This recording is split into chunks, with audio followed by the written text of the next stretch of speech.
Cintaku yang pasti satu. Sudah on the way menuju.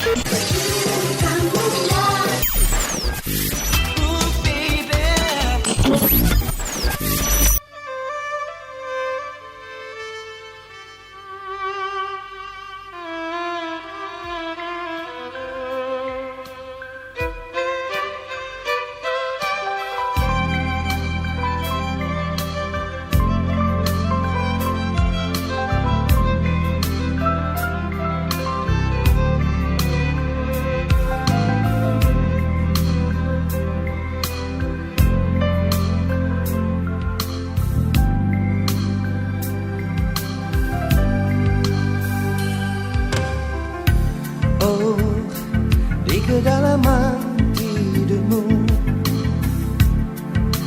kau tersenyum lugu, mendekap damai dan tak berdosa.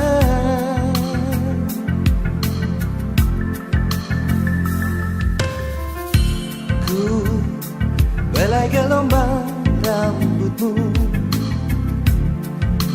menitipkan kasih sayang.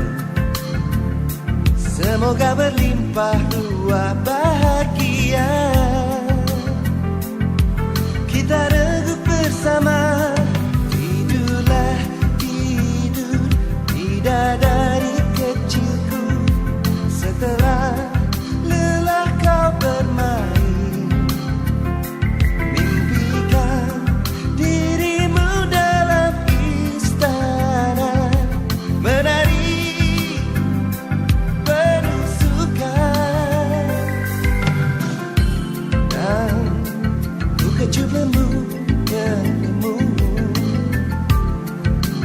Rasa haru jua, jangan dulu terjaga sampai pagi tiba menjemput hari. Hai, gue Chandra Atmaja. Balik lagi di podcast Nostalgila episode 29. Di hari ini, hari Sabtu seperti biasa. Lelah kau bermain, mimpikan dirimu dalam istana menari lincah. Ya, kamu dengerin ini di hari Sabtu, di malam minggu, gak kemana-mana, udah larut malam dan gak bisa tidur. Nah, jangan-jangan di hari lain pun selain Sabtu, di weekday, jangan-jangan kamu juga susah tidur tuh. Mikirin apa sih? Kepo banget nih gue. Kalau ngobrolin tentang susah tidur, biasanya disimpulkan pasti insomnia tuh. Nah, insomnia sendiri apa bener artinya hanya susah tidur atau tidur larut gitu ya? Kebetulan di episode kali ini gue gak sendiri nih. Kembali ditemani oleh Dr. Ardi Wicaksono. Langsung aja kita sapa dulu. Halo Dr. Ardi, apa kabar hari ini, minggu ini? Halo, kabar baik. Ketemu lagi dengan saya Ardi Wicaksono. Kita ngobrol-ngobrol ya hari ini tentang insomnia. Baik, boleh atuh dipromosikan itu podcastnya. Oh iya benar-benar. Ya, silakan kunjungi podcast saya di Talk, Ardi Talk, DITALK. Nah, di sana nanti kamu bisa dengerin beberapa informasi seputar kesehatan tentunya. Udah episode keberapa yang terakhir ini kemarin, Dok? Terakhir episode kelima itu tentang healthy aging atau penuaan tetapi dengan cara yang sehat tentunya. Oke, kayaknya asik banget dan bukan hanya asik sih. Kalau menurut gue itu perlu juga didengarkan ya, agar menambah wawasan kita seputar kesehatan. Baik Dok, di depan, di intronya tadi saya mention kalau apakah benar insomnia ini hanya ditandai oleh sulit tidur atau tidur yang larut gitu ya, sampai misalnya dini hari atau menjelang subuh baru bisa tidur. Benar nggak sih seperti itu? Oke, jadi yang disebut sebagai insomnia itu adalah ketidakmampuan untuk memulai fase tidur. Jadi untuk masuk ke fase tidur itu susah. Gitu Itu yang pertama. Nah, yang kedua, atau disebut insomnia kalau dia sudah memulai tidur, dia kesulitan mempertahankan kualitas tidurnya. Jadi artinya udah tidurnya susah nih ya. Begitu udah tidur, dia gampang kebangun. Jadi kesulitan mempertahankan fase tidurnya itu agak panjang. Ketika sudah kebangun bakal susah lagi untuk memulai tidur. Oke, ada dua tadi ya, berarti kesulitan memulai untuk tidur dan kesulitan untuk mempertahankan durasi tidur yang mungkin dianggap normal. Oke, normalnya ini berapa jam sih sebetulnya, Dok? Sebenarnya kualitas ya, lebih ke kualitas tidurnya. Dia sulit mempertahankan kualitas tidur dalam. Kalau untuk kebutuhan tidur manusia dewasa itu rata-rata 8 jam seharinya. Tapi kalau misalnya tadi ngejar kualitas, misalnya hanya 5 atau mungkin bahkan 3 jam, tetapi kualitasnya terpenuhi, apakah itu juga bisa digolongkan oke sudah cukup, itu udah sehat? Enggak, tetap durasi dan kualitas itu dua hal yang nggak bisa dipisahkan. Jadi tetap butuh 8 jam dengan kualitas yang baik. Jadi kalau salah satunya tidak terpenuhi, pasti akan fisiologi tubuh pasti ada yang terganggu. Jadi entah 8 jam tapi kualitasnya nggak bagus, atau 5 jam tapi kualitasnya bagus, itu pasti ada kebutuhan yang kurang terpenuhi. Oke, tadi susah memulai dan susah mempertahankan. Apakah ada gejala lain nggak yang merupakan tanda-tanda kalau orang ini insomnia gitu? Kalau insomnia gejalanya memang cuma itu. Jadi gejala utamanya hanya dua. Satu, kesulitan memulai tidur, atau yang kedua dia kesulitan mempertahankan kualitas tidurnya. Kesulitan memulai, biasanya penyebabnya apa? Nah, insomnia ini jarang terjadi tanpa penyebab yang jelas. Jadi insomnia primer atau insomnia yang nggak ada penyebabnya itu jarang terjadi. Insomnia itu biasanya terjadi sebagai akibat dari suatu masalah mental yang lain. Misalnya lagi Stres. Ya, baru aja mau diomongin. Pengalaman sendiri kayaknya. Ya, stres atau depresi atau kecemasan. Itu biasanya yang bisa menginduksi atau merangsang terjadinya insomnia. Stres, depresi, kecemasan, apakah ketiga istilah tadi berbeda nggak? Berbeda, secara definisi mereka bertiga itu berbeda. Jadi memang dokter dan psikolog akan membedakan ketiga hal tersebut antara stres, kecemasan, dan depresi karena gejala yang ditimbulkan juga berbeda. Boleh digambarkan singkat saja perbedaan dari masing-masing istilah tadi? Oke, kalau kecemasan itu keadaan seperti nggak tenang, jelas. Orang cemas kayak gimana sih yang nggak tenang itu? Penyebabnya macam-macam. Jadi bisa kekhawatiran yang berlebihan, atau ada sesuatu masalah yang tidak terselesaikan. Nanti gimana ya kalau, nanti gimana ya kalau, nanti gimana ya kalau gitu. Kecemasan itu selalu pertanyaannya nanti gimana ya kalau, itu kecemasan. Nah, kalau depresi itu adalah suasana sedih, murung, tidak berguna, kesepian. Iya, depresi. Orang depres itu kan begitu, sedih terus. Nah, dan dan yang jelas tanda utama kalau depresi itu adalah hilangnya minat terhadap aktivitas hidup yang sewajarnya. Jadi kayak merasa dirinya nggak berguna, gue ngapain ya hidup. Nah, itu yang depresi yang kalau mendalam seperti itu. Depresi apa ya, Dok, turun naik nggak? Jadi perasaan itu kadang-kadang ada, kadang-kadang hilang. Benar nggak seperti itu? Iya, jadi kalau namanya perasaan atau suasana hati, jadi disebutnya suasana hati atau mood. Nah, mood, iya, masuknya mood. Iya, ada. Jadi mood itu bisa naik, bisa turun. Kalau moodnya naik, elasi, itu orang akan cenderung untuk happy, untuk gembira, untuk senang. Biasanya akan memiliki tenaga yang berlebih untuk mengerjakan pekerjaan yang dalam jumlah yang banyak gitu. Sedangkan kalau moodnya turun, itu merasa letoy, lemes, nggak berguna, nggak punya banyak tenaga, merasa sia-sia hidupnya. Nah, itu yang kemudian menjadi gejala-gejala atau kecenderungan dari depresi. Satu lagi stres, Dok. Oke, stres itu ini jadi rada panjang. Kalau stres itu ada dua macam. Stres itu ada yang sifatnya positif, ada stres yang sifatnya negatif. Stres itu bisa menjadi positif kalau stres itu memacu kinerja atau kelebihan seseorang untuk menjadi lebih baik. Iya, pernah dengar. Ya, jadi contoh sederhana adalah marketing. Kalau ditarget sekian orang, kalau dia merasa tertantang, itu adalah stres. Itu stres buat dia. Tapi kalau dia merasa tertantang dan kemudian bisa memenuhi target itu adalah stres yang sifatnya positif, karena pada intinya pada akhirnya memacu dia untuk menjadi lebih baik lagi performanya itu dalam hal ini. Nah, tapi kalau stres yang sifatnya negatif ini yang nanti dia bisa leading, bisa menuju entah ke arah kecemasan atau ke arah depresi gitu. Kalau katakanlah stres yang sama ya, tadi marketing dikasih target sekian. Terus kalau misalnya dia nggak bisa memenuhi target itu, kalau stresor ini bersifat negatif bagi si orang marketing itu tadi, dia bisa merasa, oh ternyata kemampuan saya hanya segini ya gitu. Ternyata saya bukan orang marketing yang baik gitu. Nah itu nanti kan ujung-ujungnya bisa jadi depresi, merasa tidak berguna, atau aduh deadline-nya udah besok nih, gimana nih, ini masih baru separuh, terus gimana nanti kalau ujungnya kecemasan.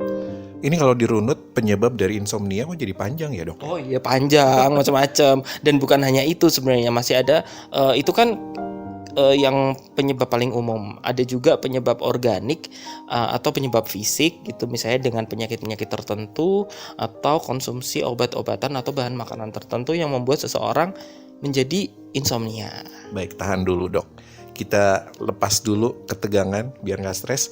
Oke, pengen denger lagu apa, Dok, sekarang? Saya puterin. Apa ya? Apa aja deh. Aduh, Higamori. Oh, boleh itu. Bagus tuh, Kasmaran.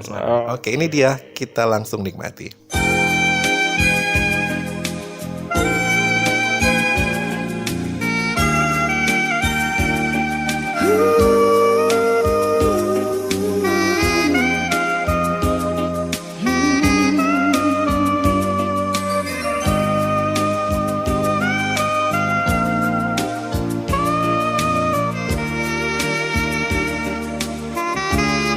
Entah mengapa hatiku kini ku ingin sendiri. Tak ingin aku berkawan lagi selain denganmu. Sejak pertama bertemu, hatiku mulai resah, gelisah menyapa rindu yang menggoda di hatiku ini. Mengapakah ini terjadi pada diriku? Seakan ku raih nuansa kasih yang pasti darimu. Apakah semua ini yang dinamakan cinta? Ataukah semua ini karena aku kasmaran? Bagaimanakah cara aku untuk menghindarinya? Ataukah mungkin aku telah jatuh cinta?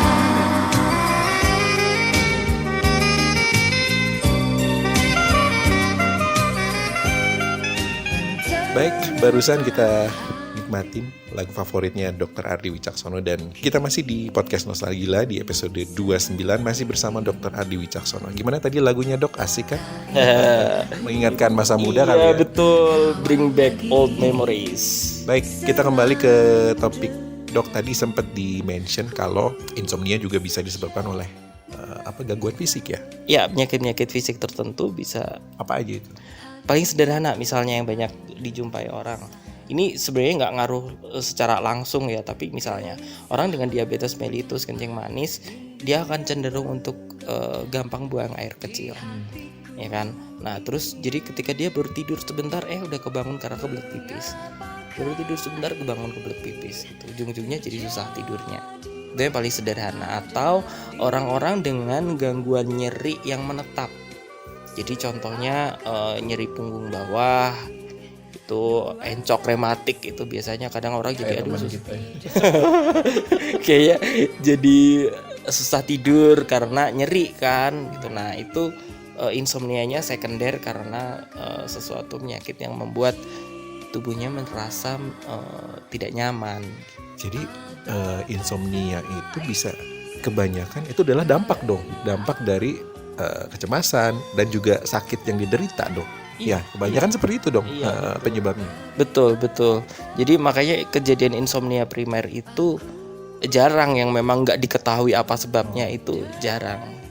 Jadi untuk mengobatinya dicari dulu penyebabnya apa, dan itu yang diusahakan untuk diobatin ya.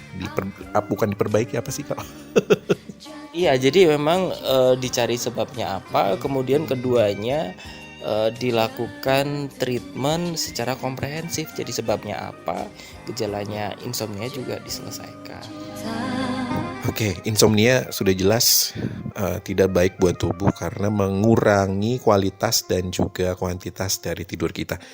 Dampaknya dok dari insomnia kalau kita mengabaikannya, dampak terburuknya apa tuh? Sebentar, sebelum dampak terburuknya, dampak pertama yang paling terasa itu adalah pertama, fatigue atau mudah lelah. Yang kedua, produktivitas pasti berkurang. Karena ngantuk di siang hari malah. Nah, itu dia. Itu yang ketiga. Dia merasa karena kualitas dan kuantitas tidurnya kurang, akhirnya dia merasa mengantuk justru di saat-saat seharusnya dia nggak ngantuk, dan biasanya ini terjadi di siang hari. Nah, ini yang kemudian membuat seseorang kalau dia bekerja, pekerjaannya jadi nggak produktif. Kalau dia sedang belajar katakanlah seperti sekolah atau kuliah, akhirnya jadinya nggak gampang untuk konsentrasi. Dampak terburuknya apa dok? Ya, dampak terburuknya bisa mengganggu kesehatan tentunya kalau itu berlangsung dalam jangka waktu yang lama. Oh iya, dampak dari kurang tidur saya pernah mendengar bisa menyebabkan kematian atau memicu penyakit jantung, benar nggak? Percaya atau tidak, faktanya bahwa orang akan lebih gampang atau lebih cepat mati karena kurang tidur daripada kurang makan. Itu bisa dalam jangka waktu berapa lama orang bisa mati, bisa meninggal? Rata-rata orang bisa meninggal dunia ketika selama 3 hari berturut-turut tidak tidur sama sekali. Dan itu pernah ada kasus kalau nggak salah ya? Iya betul. Kalau pernah ada kasus orang yang lembur atau yang main game online sampai nggak tidur, itu bisa menyebabkan kematian. Memang itu yang ekstrim. Jangan dianggap main-main dengan insomnia ini ternyata guys. Dok, kenapa bisa insomnia seseorang? Ya kayak tadi, sebabnya apa dulu gitu. Insomnia sebagian besar sekunder terjadi karena permasalahan primernya yang terutama yang trio itu tadi, stres, kecemasan, sama depresi itu yang paling banyak. Termasuk putus cinta nggak? Ya itu adalah salah satu bentuk stres yang kemudian bisa berimbas pada masalah mental yang lain. Oke, hati-hati itu yang baru aja diputusin, ya nggak usah lah terlalu dipikirin, nyari lagi. Baik, masih di podcast Nostalgila bareng gue Chandra Atmaja. You are listening to podcast Nostalgila.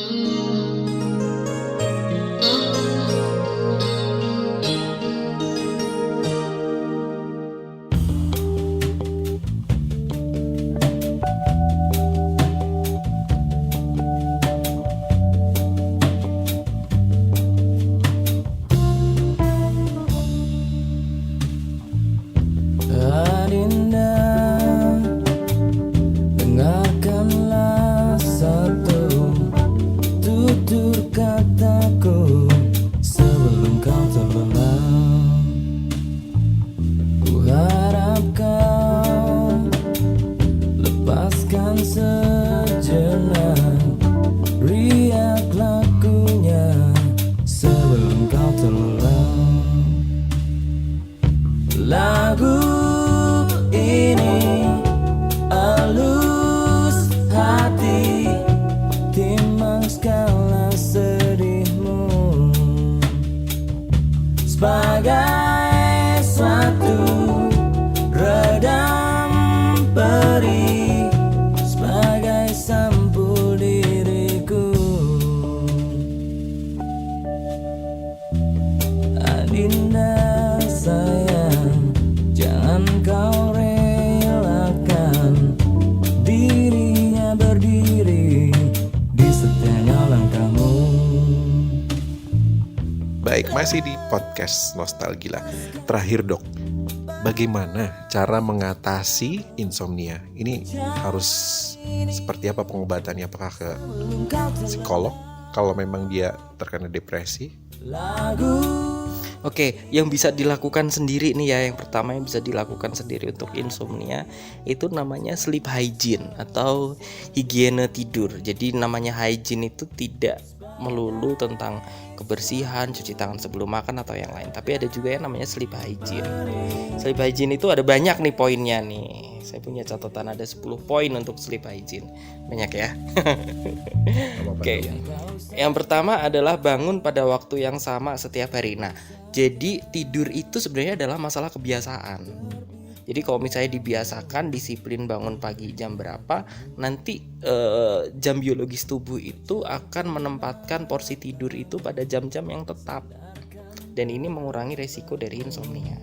Itu yang pertama. Yang kedua, batasi waktu di tempat tidur setiap hari pada jumlah yang sama.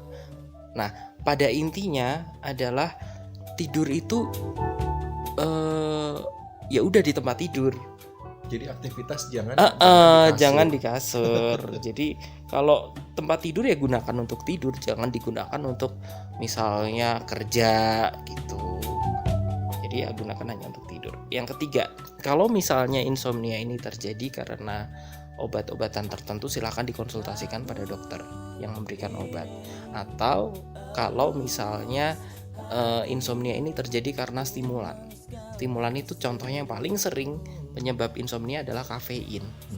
Nah, kurangi penyebabnya. Ada tata cara minum kopi lah, minum teh sebelum tidur ini ada jam. Kalau salah. Sebisa mungkin jangan.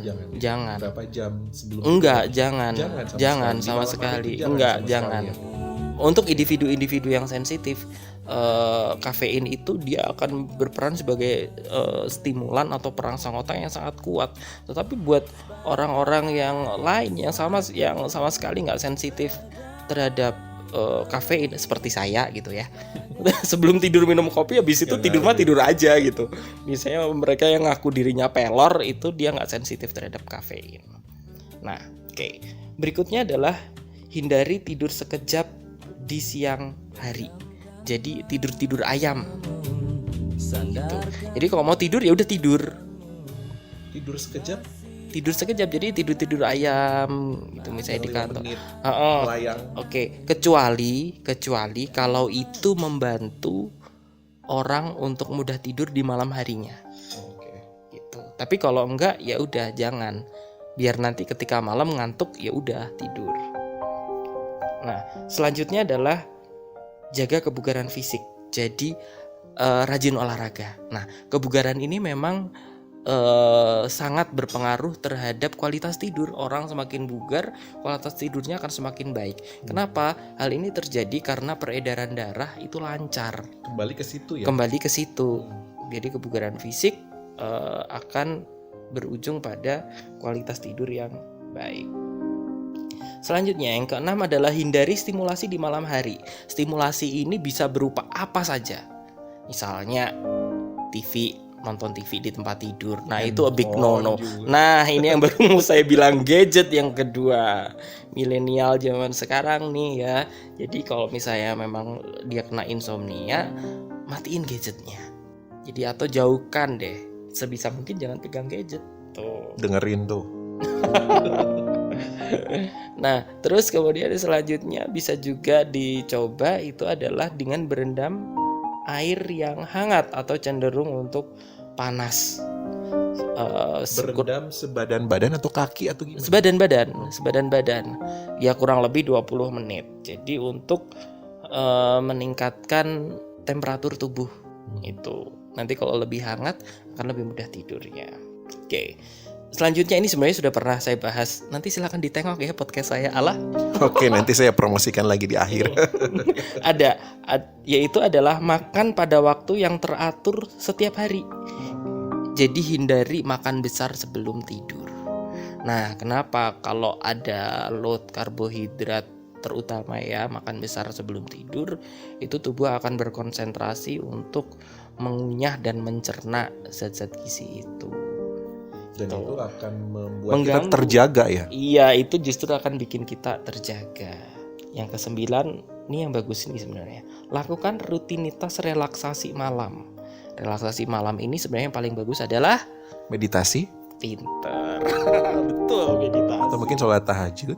Iya, itu bisa. buat yang itu buat bisa. ya tergantung ya ini. Itu bisa. Itu adalah satu bentuk relaksasi. Nah, yang terakhir adalah pertahankan kondisi tidur yang menyenangkan. Nah, yang dimaksud dengan mempertahankan kondisi tidur yang menyenangkan itu adalah ketika kita mau memulai tidur, kita harus merasa tenang dulu. Kita harus merasa rileks, kita harus merasa enjoy gitu. Itulah kenapa banyak yang menyarankan bahwa selesaikan masalahmu sebelum tidur, biar nggak kebawa-bawa. Ketika kita masih punya masalah yang tidak terselesaikan, otak kita secara natural akan berusaha untuk terus mencari jawaban dari permasalahan kita. Dan hal ini akan menjadi stimulan bagi otak untuk tetap terjaga sehingga kita jadi susah tidur. Oke, ini poin-poin penting semua yang apa ya? Coba mungkin ada beberapa poin atau jangan-jangan semuanya nih yang ternyata oh iya, gue susah tidur karena ini tadi yang sudah dijelaskan oleh Dokter Ardi. Dok, terakhir banget nih, tadi kan saya janji terakhir, tapi enggak, ternyata ada yang paling akhir lagi nih. Kalau kebanyakan tidur, ini efeknya apa malah buat manusia ini? Karena kadang-kadang, aduh, gue tidur lebih dari 8 jam, kok malah jadi pusing ya, bener nggak itu? Iya, itu juga akan mengganggu metabolisme tubuh. Insomnia itu ada kebalikannya. Ada apa ya? Antonimnya kalau bahasa Indonesia bilang, ada namanya insomnia di mana orangnya susah tidur, tapi di sisi lain ada penyakit juga yang namanya hipersomnia atau Baru tahu nih. kebanyakan tidur, dia dikit-dikit ngantuk tidur gitu. Jadi waktu durasi tidurnya itu berkepanjangan. Ini juga nggak sehat untuk tubuh karena kan pada akhirnya waktu untuk beraktivitas, waktu untuk metabolisme jadi berubah semua. Baik. Paham deh sekarang nih. Jadi kalau memang kalian punya masalah, ternyata dibisikin masih ada satu lagi katanya. Ada satu lagi, kalau sleep hygiene itu ternyata masih belum banyak membantu mengurangi masalah insomnia, silahkan datang ke dokter. Ke dokter apa? Bisa ke dokter umum dulu karena nanti biasanya insomnia itu gampang-gampang susah. Kalau yang sekundernya karena masalah yang Dicek umum, dulu nanti ya. iya betul, dicari sebabnya apa gitu. Nanti bisa kalau perlu baru ditambahkan dengan obat-obatan tertentu. Guys, selesaiin dulu masalah apapun itu sebelum kamu tidur agar tidak mengganggu kualitas tidur kalian. Baik, sebelum gue pamit, gue promosiin lagi podcastnya Dr. Ardi Wicaksono, namanya Ditalk, DITALK, Ditalk, yang hadir 2 minggu sekali. Dan gue sih salah satu pendengar setia Ditalk sih, karena dari episode 1 sampai yang terakhir itu penting semua buat menambah wawasan kita seputar kesehatan. Baik dok, terima kasih banyak ya sudah menjadi teman ngobrol saya membahas insomnia di episode kali ini. Semoga kita bisa ngobrol lagi di topik yang lain. Thank you dok ya. Terima kasih juga sudah di-endorse. Di-endorse. Baik, baru aja kita dengarkan episode 29. Terima kasih udah dengerin. Sampai ketemu lagi di episode berikutnya. Bye-bye.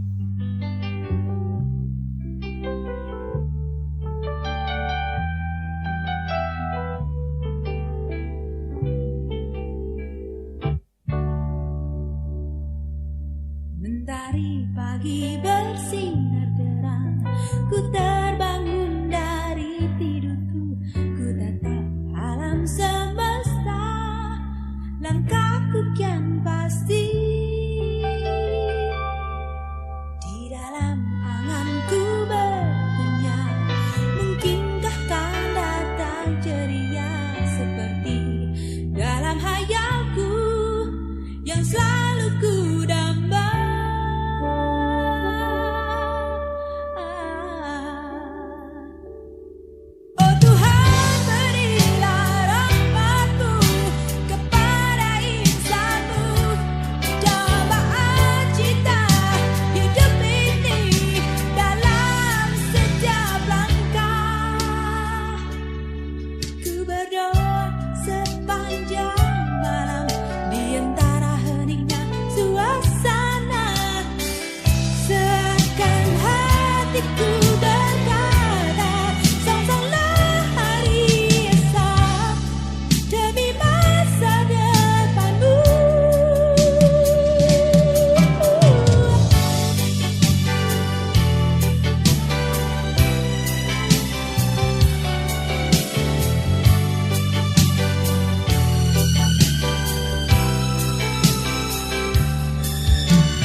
dalam